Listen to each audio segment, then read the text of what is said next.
नमस्कार. आज सकाळी सकाळी आम्ही पंचवटीमध्ये देवाचे दर्शन घेतले. प्रसन्न असं वातावरण होतं.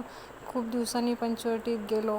नाशिकमध्ये होतो तेव्हा बऱ्याच वेळा जाणं व्हायचं, पण आता तेवढं होत नाही, कारण आता आम्ही राहत नाही तिथे. म्हणून दर्शन घेतल्यानंतर थोडा वेळ मंदिरात बसलो आणि मग म्हसरूळला गेलो. तिथे प्रतीक बऱ्याच वेळची वाट पाहत होता. त्याचे फोन पण येऊन गेलेले होते, म्हणून अगोदर त्याच्या घरी गेलो.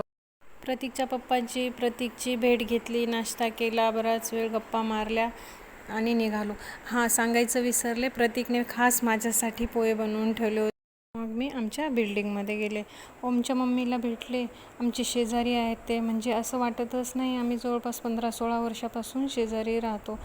ओमच्या पप्पांची तब्येत बरी नव्हती. काकांच्या पायाचं पण ऑपरेशन झालेलं होतं. त्यांना भेटले, खूप वेळ गप्पा मारल्या. त्यांच्या घरात 1-1.5 तास गप्पा मारत बसलो. चला निघते म्हणून बाहेर आले आणि बाहेर येऊन पोर्चमध्ये 1 ते 1.5 तास गप्पा मारल्या. खूप दिवसांनी भेटलो, त्याच्यामुळे गप्पा आमच्या काही संपतच नव्हत्या. बराच वेळ बोलले. त्याच्यानंतर मनूला भेटायला गेले, मनूशी बोलले. काकू नव्हत्या, बाहेर कुठेतरी गेल्या होत्या. मग फक्त मनीषा एकटी होती, तिच्याशी बोलले आणि मग निघाले. आणि मग माझ्या बेस्ट फ्रेंडला भेटले. खूप वर्षांनी, खूप दिवसांनी भेट झाली. त्यांना बघून खूप आनंद झाला. गळा भेट घेतली. मस्त 4 ते 5 तास त्यांच्याशी बोलत बसले. वेळ कधी गेला काही समजलंच नाही. मग त्यांच्या सासूबाईंशी बोलले.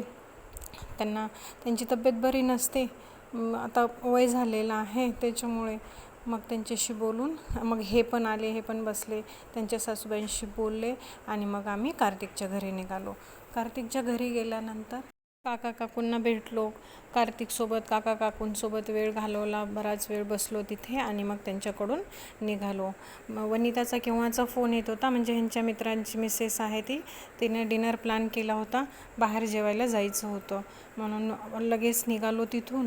आणि मग थोडंसं त्यांच्या घरी गेल्याच्यानंतर फ्रेश झालो आणि मग आम्ही डिनरला गेलो. हे आणि त्यांचा मित्र, हे दोघं कॉलेजपासूनचे फ्रेंड आहेत.